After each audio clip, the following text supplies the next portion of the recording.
People can be difficult, some more than others, and you can find them just about anywhere you go. So how do we deal with difficult people in a healthy way? Let's talk about it.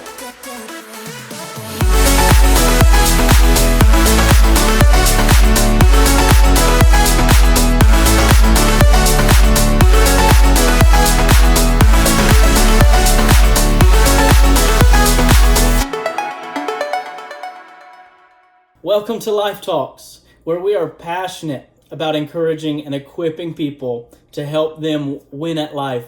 We bring you a brand new episode every single Monday. And I just want to say thank you so much to everyone who has taken the time to like our pages on social media and to share this content with your friends. Okay, let's go ahead and jump into the talk today.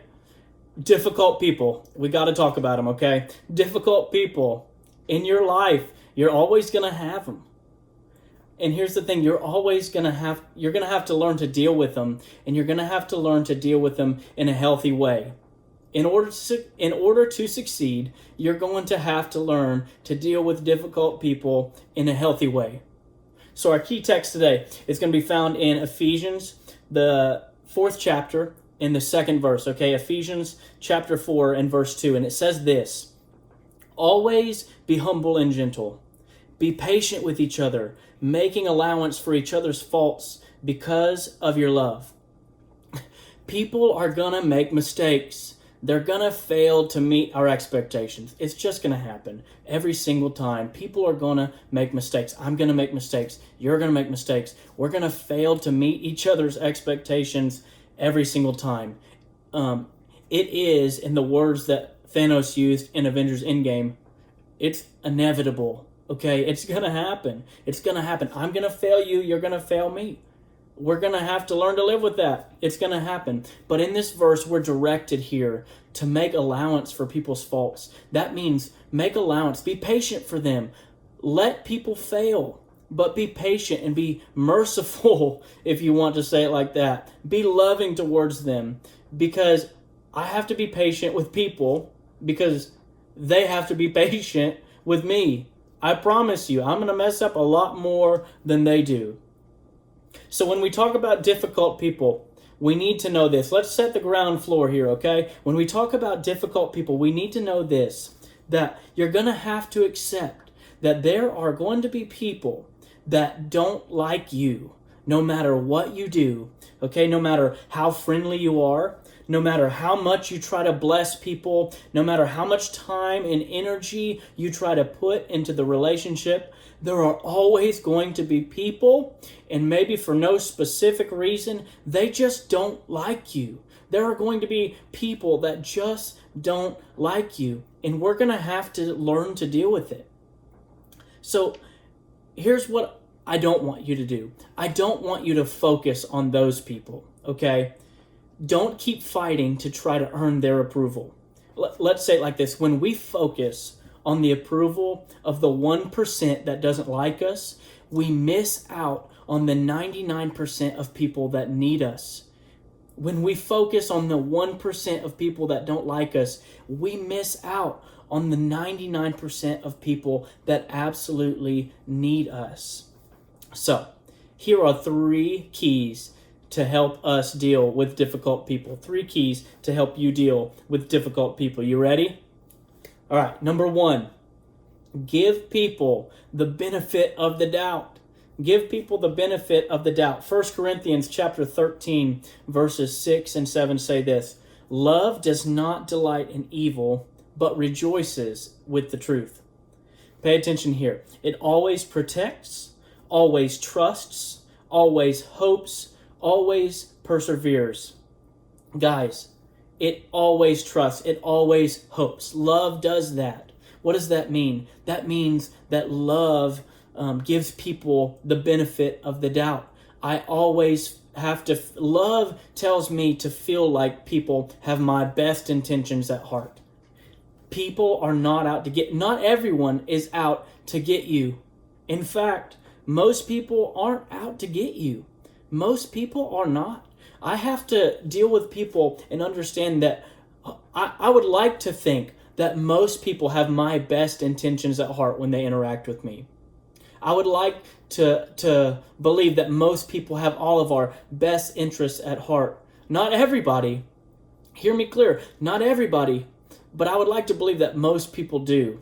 So, when it feels like someone is doing something with the intention to hurt you, here's what I want you to do. I want you to take a step back, and I want you to say this to yourself. Okay? I want you to say this in your mind or out loud. It doesn't matter. I want you to say this. I don't believe that they intended to hurt me with that.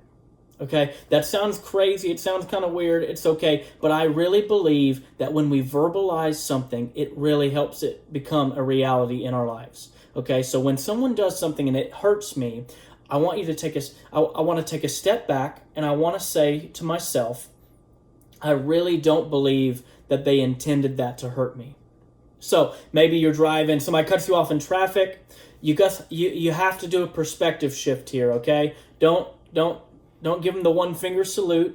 You just have to have a perspective shift here and say to yourself, they probably just didn't see me, or maybe they were distracted by something else that was major going on in their life. Okay? They didn't cut me off on purpose. They didn't cut me off to be a jerk. Maybe they had something else going on that's bigger than this. Maybe your coworker, your family member just snapped at you. You have to shift the perspective and say, you know what? Maybe they're having issues that I don't know about, and they just accidentally happen to take their frustration out on me.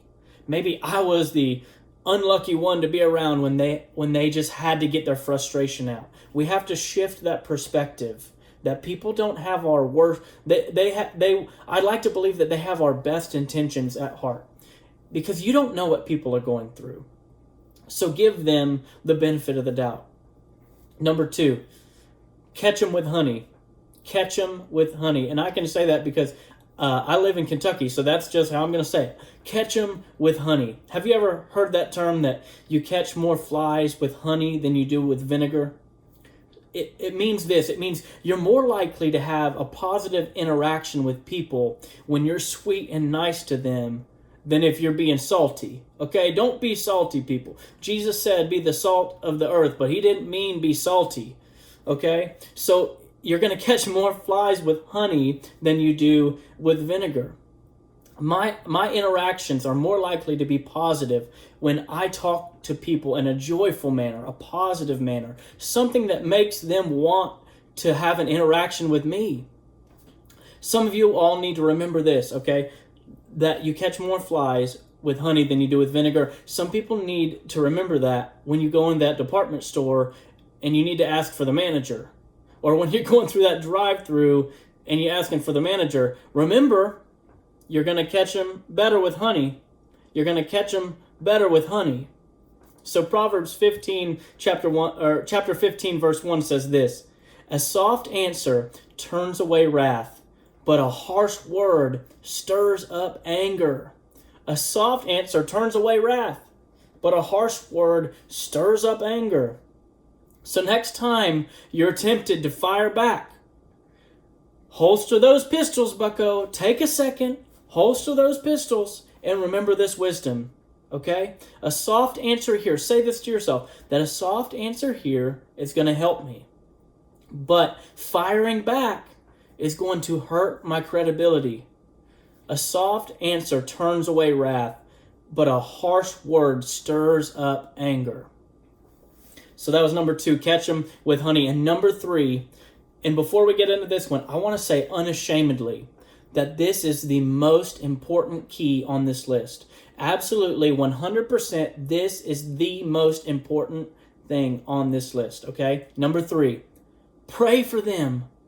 Pray for them. I know that sounds crazy and it sounds stupid. Why would I want to pray for somebody that wants to hurt me? Why would I want to pray for somebody that I'm having difficulty with? It doesn't make any sense.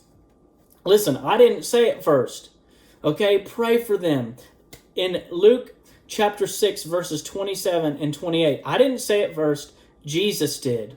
So let's read the words of Jesus here, okay? He says this, and he's talking to a large group of people here, and this is very important. This is one of the first large sermons. This is the first large sermon that is recorded in the Bible of Jesus. Okay, and he says this. He says, "But I say to you who hear, love your enemies, do good to those who hate you, bless those who curse you, and pray for those who spitefully use you." That sounds counterproductive. It sounds like, why would I do that? It doesn't make any sense. Why can't I just fire back like I want to? Jesus says, no, I want you to do good to those who hate you. I want you to bless those who curse you. I want you to pray for those who spitefully use you. I'm convinced that praying for people does something. Okay, yeah, duh, right? Praying for people does something, but maybe it doesn't do what I expect it to do. Okay, let me explain. I believe this with my whole heart, and I can't show you a specific verse in the Bible that's going to put this in black and white for you, but my life has proven this truth to me, okay?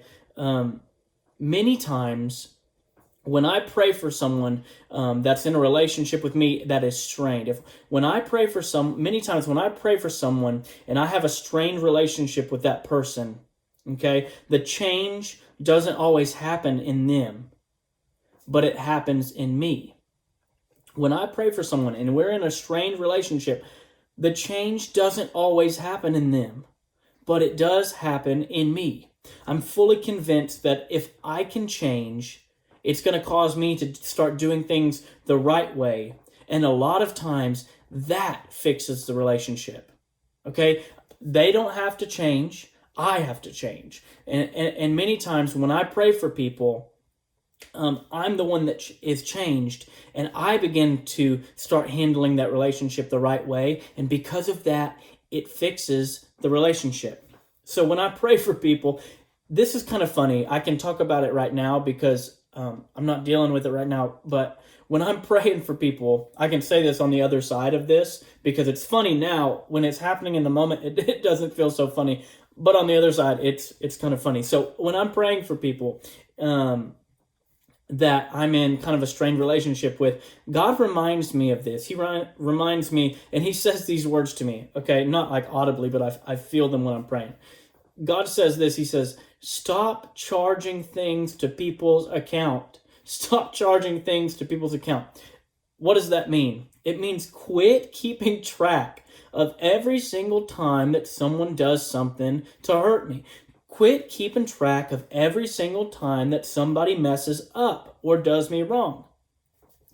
It's super easy to do that, right? It's super easy to, you just spot one bad thing about somebody, right? One bad thing, and you just focus on it.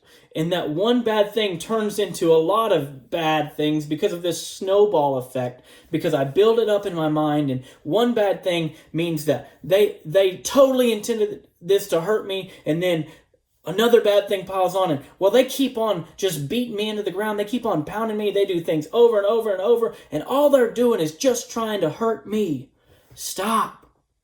Stop charging things to people's account. How can I charge things to people's account that Jesus has already paid for? Here's what's going to happen.